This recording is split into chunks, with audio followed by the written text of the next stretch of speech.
Hello viewers, আজকের ভিডিওটা আমার ডিপ্লোমার ভাই বোনদের জন্য। তো যে সকল ভাই বোনেরা তোমরা ফার্স্ট, থার্ড বা ফিফথ সেমিস্টারের রিভিউ বা ভেরিফিকেশন রেজাল্টের জন্য ওয়েট করছো, বেশ কিছু গুরুত্বপূর্ণ তথ্য এই ভিডিওতে তোমাদেরকে শেয়ার করব। এছাড়া আরটিআই প্রসেস রিগার্ডিং গুরুত্বপূর্ণ আপডেট এই ভিডিওতে আমি শেয়ার করব তোমাদের জন্য। তাই সকলকে রিকোয়েস্ট করব ভিডিওটা শেষ পর্যন্ত দেখার জন্য। ভিডিওটা দেখার পরে এই সম্পর্কিত বিষয়ে তোমাদের যদি আরও কোনো কোয়ারিজ থাকে, ডেফিনেটলি ভিডিওর কমেন্ট সেকশন তোমরা কমেন্ট করতে পারো। তো এই মুহূর্তে তোমাদের সবথেকে যে বিষয়টা নিয়ে বেশি কনসার্ন সেটা হলো দাদা আমাদের রিভিউ রেজাল্ট দেবে না। আর এই মুহূর্তে তোমরা যে প্রশ্নটা বারবার করছো, দাদা আমাদের রিভিউ রেজাল্ট দেবে না, রিভিউ রেজাল্ট যদি দেয় কবে দেবে, এই মুহূর্তে আমাদের কী করণীয়? এই মুহূর্তে দাদা আমরা ঠিকমতো পড়াশোনা করতে পারছি না, ঠিকমতো কনসেন্ট্রেটলি কোনো কিছু করতে পারছি না। পড়াশোনা করবো কি করবো না, আদৌ কি আমাদের রিঅ্যাডমিশন নিতে হবে, বা যাদের সাপ্লি আছে তারাও ঠিকমতো হয়তো কনসেন্ট্রেট করতে পারছো না যে দাদা রিভিউ রেজাল্ট পাবলিশ না হলে বুঝতে পারছি না আমার সাপ্লিটা ক্লিয়ার হবে কি হবে না। ঠিক আছে, এছাড়া আরটিআই রিগার্ডিং হচ্ছে একটা গুরুত্বপূর্ণ আপডেটও তোমাদের এই ভিডিওতে আমি শেয়ার করব।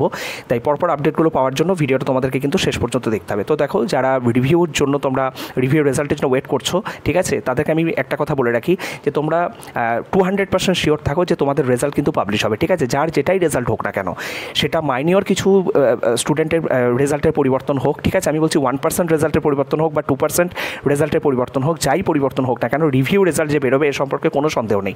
200% কিন্তু রিভিউ রেজাল্ট বেরোবে, এবং রিভিউ রেজাল্ট পরের মাসের মানে মোটামুটি জুন মাসের প্রথম সপ্তাহের আশেপাশে বেরোনোর একটা সম্ভাবনা রয়েছে। তার কারণ দেখো, যেটা তোমাদেরকে আমি আগের ভিডিওতেও বলেছিলাম, তার কারণ যদি তোমাদের পরের মাসের প্রথম দিকে যদি রিভিউ রেজাল্টটা না বেরোয়, তোমরা যারা রিভিউ রেজাল্টের জন্য ওয়েট করছো, তোমাদের রিভিউ রেজাল্ট বেরোবে। রিভিউ রেজাল্টের পরে কিছু জনের যাদের রেজাল্টের পরিবর্তন হবে, মানে পরবর্তীতে যারা এক্সাম ফর্ম ফিল আপের সুযোগ পাবে, তাদের এক্সাম ফর্ম ফিল আপ, তাদের অ্যাডমিট কার্ড জেনারেট হওয়া, ঠিক আছে, তোমাদের এক্সাম রুটিন পাবলিশ হওয়া, পরবর্তীতে তোমাদের পরের মাসে পরীক্ষা রয়েছে। তো সেক্ষেত্রে এরপরে যদি ফার্দার ডিলে করে স্টেট কাউন্সিল, সেটা কিন্তু কোথাও না কোথাও তোমাদের জন্য সেটা বিপজ্জনক হবে। আমি মনে করি না সেই ধরনের কোনো সিচুয়েশন তৈরি হবে। ঠিক আছে, যদিও জাস্ট অনেকটা মানে সময় হয়ে গেছে, পেরিয়ে গেছে। ঠিক আছে, স্টেট কাউন্সিল যে খুব বিষয়টা নিয়ে যে খুব কনসার্নড সেটাও কিন্তু নয়। কিন্তু তোমাদের যে রিভিউ রেজাল্ট নিয়ে যারা চিন্তিত রয়েছো যে রিভিউ রেজাল্ট আদৌ পাবলিশ হবে না, আমি তাদের জন্য বলতে চাই, রিভিউ যখন তোমরা পোর্টালে অ্যাপ্লাই করেছো, স্টেট কাউন্সিল যখন তোমাদের রিভিউর জন্য টাকা পয়সা নিয়েছে, তো ডেফিনেটলি তোমাদের রিভিউ রেজাল্ট পাবলিশ হবে। ঠিক আছে, তো এই মুহূর্তে যারা ছাত্রছাত্রী রয়েছো, যারা কনফিডেন্ট আছো, ঠিক আছে, যাদের মনে হচ্ছে যে হ্যাঁ আমি পাস করবই, তাদেরকে আমি বলবো তোমরা পড়াশোনাটা ছেড়ো না, তোমরা পড়াশোনাটা কন্টিনিউ করতে থাকো। আরেকটা জিনিস তোমাদেরকে আমি বলবো যে বেশ কিছুদিন আগে আমার এক স্টুডেন্ট কিন্তু আরটিআই করেছিল, ঠিক আছে, তার কিন্তু আরটিআই রেসপন্স কিন্তু উইদিন 2 উইক্সের মধ্যে কিন্তু চলে এসেছে। বুঝতে পেরেছো, সে স্পিড পোস্ট থ্রু অ্যাপ্লাই করেছিল। অ্যাকচুয়ালি কী হয়েছিল, সে স্টেট কাউন্সিলে জমা দিতে গেছিলো আরটিআই সমস্ত যে ফরম্যাটটা, তো তার মাইনিয়র কিছু ভুল থাকার জন্য সে স্পিড পোস্ট থ্রু পরে বাড়ি থেকে করে, ঠিক আছে, স্পিড পোস্ট থ্রু হচ্ছে স্টেট কাউন্সিলে পাঠাই। তো উইদিন 2 উইক্সের মধ্যে, ঠিক আছে, 10 থেকে 12 দিনের মাথায় কিন্তু তার যে রেসপেক্টিভ কলেজ, সেই কলেজের এইচওডি কিন্তু তাকে ফোন করে বলে যে একটা নির্দিষ্ট কলেজে তার খাতা রাখা আছে, তো যখন তোমাদের সামার ভ্যাকেশন শেষ হবে তাকে গিয়ে খাতাটা দেখে আসতে বলেছে। ঠিক আছে, তো যে সকল ছাত্রছাত্রীরা তোমরা কনফিডেন্ট আছো যে তোমরা মানে তোমরা পাস করবি, ঠিক আছে, রিভিউ যারা করেছো, অ্যাপ্লাই করেছো, পাস করবি, তাদেরকে আমি বলবো যারা এখনও পর্যন্ত আরটিআই করোনি, তোমরা এই ছুটির মধ্যেই কিন্তু আরটিআইটা করে দাও।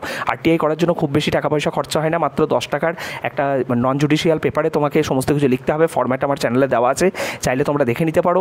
এবং তুমি যদি স্পিড পোস্ট করো, তাহলে সেক্ষেত্রে তোমার ওই উইদিন 50 রুপিসের মধ্যে, ঠিক আছে, ওই 47-48 টাকার মধ্যে তোমার সমস্ত কিছু কমপ্লিট হয়ে যাবে। তো প্লিজ তোমাদের সকলকে রিকোয়েস্ট করবো, যারা কনফিডেন্ট আছো তারা কিন্তু আরটিআইয়ের জন্য কিন্তু তোমরা অ্যাপ্লাই করো। এবার যে সকল ভাই বোনেরা তোমরা হয়তো কোথাও না কোথাও তোমাদেরকে সুযোগ দেওয়া হয়েছিল বলে তোমরা করেছিলে, রিভিউ করেছিলে, বাট তোমরা কনফিডেন্ট নাও, তোমাদেরকে হয়তো দেখা গেল যাদের হয়তো সাপ্লি আছে তাদেরকে বলবো এই পরবর্তী সেমিস্টারের জন্য তোমরা ভালো করে পড়াশোনা শুরু করে দাও, আর চিন্তাভাবনা করে খুব একটা লাভ নেই। ঠিক আছে, আর যাদের হয়তো দেখা গেল ইয়ারব্যাক চলে এসছে, ঠিক আছে, এবং তুমি বুঝতেও পারছো যে তোমার ইয়ারব্যাক আসারই ছিল, তোমার রেজাল্ট হয়তো খুব বেশি পরিবর্তন হওয়ার মতো নয়, তুমি নিজে কনফিডেন্ট নাও, তাদেরকে বলবো পরবর্তীতে তোমাদেরকে রিঅ্যাডমিশন নিতে হবে। তার জন্য তোমাদেরকে যে সেমিস্টার থেকে পড়াশোনা শুরু করতে হবে বা রিঅ্যাডমিশন নিয়ে, সেই সেমিস্টারের পড়াশোনা তোমরা কিন্তু শুরু করে দাও। ঠিক আছে, এই হচ্ছে বিষয়, এটা আমার অ্যাডভাইস। কারণ এই মুহূর্তে বসে থেকে সময় নষ্ট করো না। আর যারা কনফিডেন্ট আছো তুমি পাস করবি, তাদের জন্য বললাম, তোমরা যারা রিভিউতে অ্যাপ্লাই করেছো, রিভিউ রেজাল্ট তো বেরোবেই। আশা করি তোমাদের যাদের কনফিডেন্ট আছো তাদের পজিটিভ নিশ্চয়ই কোনো রেসপন্স আসবে। আর যাদের এখনও পর্যন্ত আরটিআই করোনি, আমি বলবো অল্টারনেট একটা মেথড আছে যখন, এবং আরটিআই রেসপন্স যেহেতু এত তাড়াতাড়ি আসছে, তো তোমরা অবশ্যই অ্যাপ্লাই করে দাও। এবার অনেকেই আমাকে অনেক ভাইবের প্রশ্ন করেছো যে দাদা আমার হয়তো দেখা গেল 3.8 বা 3.9, ঠিক আছে, হ্যাঁ, সে হয়তো ইয়ারব্যাক হয়ে গেছে, দাদা আমাকে কি পাস করিয়ে দেবে, মানে আমি কি 4 পেয়ে যাবো 0.1 বা 0.2 এর জন্য? দেখো বেসিক্যালি, বা অনেকেই হয়তো এই জিনিসটা জিজ্ঞাসা করছে, দাদা আমার একটা সাবজেক্টের জন্য সাপ্লি আছে, আমাকে কি পাস করিয়ে দেবে? বেসিক্যালি পাস করিয়ে দেবে এই জাতীয় কোনো বিষয় নেই। ঠিক আছে, রিভিউতে কি চেক করা হয় তোমাদেরকে আমি ব্যাপারটা বলে রাখি। রিভিউতে মেনলি হচ্ছে দুটো চেক করা হয়, এভালুয়েটার যারা তারা দুটো জিনিস চেক করেন। এক হচ্ছে তোমার যে মার্কিংগুলো হয়েছে, ঠিক আছে, খাতাটা হচ্ছে প্রপারলি চেক করা হয় এবং দেখা যায় যে কোনো জায়গায় দুটো সম্ভাবনা থাকতে পারে এখানে। কোনো জায়গায় যদি তোমার মার্কস কম দেওয়া হয় সেক্ষেত্রে তোমার আবার করা হয়, ঠিক আছে, মার্কসটা হচ্ছে সেই জায়গায় পুট করা হয়। কোনো জায়গায় দেখা গেলো এক্সেসিভ মার্কস তোমাকে দেওয়া হয়েছে, সেই জায়গায় নাম্বারটা কেটে নেওয়া হয়, বুঝতে পেরেছো?